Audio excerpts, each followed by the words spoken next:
Hi everyone, and welcome back to my podcast. In this episode, we'll talk about the first time I dealt with a dead body as part of the Scotland Northern Ireland Clarence Diving team in Rosyth. It was called the Scotland Northern Ireland team during that period. It was because we dealt with things in Northern Ireland during the conflict. So we dealt with anything that was underwater, basically, a lot of explosives, EOD and IED at that particular period. We were very busy, but we also like to help the local police. So if their divers were busy and they were looking for a body in a river, a loch, a sea, etc., they would ask for our help. And this day they called us and said, look, we have a missing young lad in a river near Edinburgh, and can you come along and just have a look for us? So we popped along. When we got there, I noticed it was quite a steep bank, and it was down onto a small riverbank and then the river.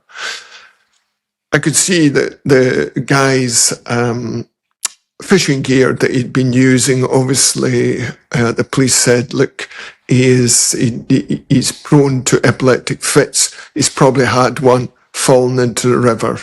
Poor lad. He was a young guy, probably 19-ish, something like that. So myself and another diver who was a bit of my mentor, Henry Min, quite an experienced naval diver at the time. I was fairly young. We both went down the bank. My job was to tend him.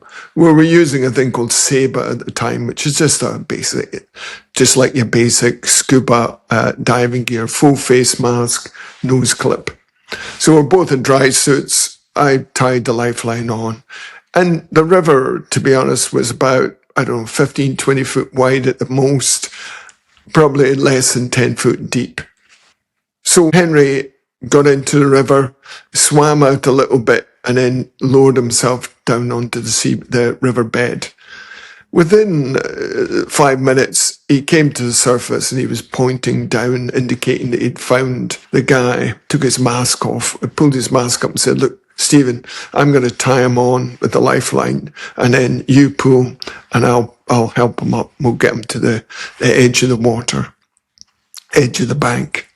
So that's what happened, where I was pulling away. A couple of other guys came down, we pulled him close, got him onto the bank itself. Henry got out, got his gear off. He was face down, this young lad. And it was the strangest thing I'd ever seen. He'd layin with his eyes closed. He was literally like that with his eyes closed. Like he'd layin on the seabed and went to sleep. Very, very still. But he was face down, which I was quite glad of, because I did not want to see his face. It becomes quite personal. But of course, our chief, who's up the bank a bit, is shouting at us to turn him over so that the police can identify him. And I remember being slightly angry because I just thought, how many bloody dead bodies are in this river? You know, we're at the location where his fishing gear is. We literally went out about 10 or 15 feet and we found him. Anyway, it's all part of the procedure. To be truthful, I did not want to turn him over, but Henry, myself, and a few other guys turned him over. Thank God he had his eyes closed. It literally was like he'd went to sleep. Very, very strange, but in some way a little comforting as well. The next job was really to get him up to the upper part of the slope where the ambulance people were waiting. So 4 of us, we all got round the young lad, and he's a pretty big lad as well. So we got round and we started to go up, and we kept slipping. We just, it was like a slippery grass slope, and he is a dead weight. And we kept dropping onto our knee, trying to get up, get again, drop on the knee, almost dropping him each time. It was horrendous and almost ridiculous as well. But we did dig in and we got him up on top. And I don't know if you've ever tried to carry somebody that's unconscious or dead. They just seem like 100 times heavier than anything you've carried before, and are difficult to handle. Eventually we get him on top, we lay him down, ambulance people come and take control, and I was quite glad of that. To be truthful, I was quite glad to be away.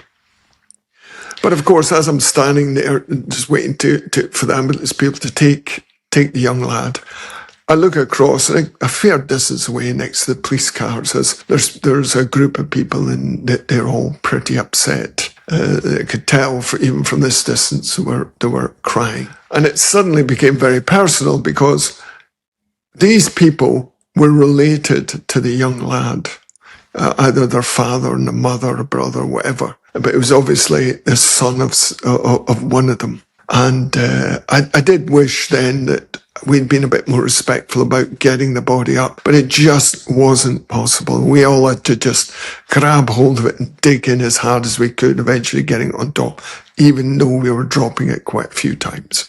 So it did hit me a little bit that, we could have been, could we have been a little bit more respectful? Probably not, but that's how I felt at the time. I was quite glad, like I say, to get away. It was my first dead body. But once we got in the Land Rover and we get all the gears in the back, we're heading back to Rosyth. There is a kind of a feeling within the lads, bravado, making light of it, etc.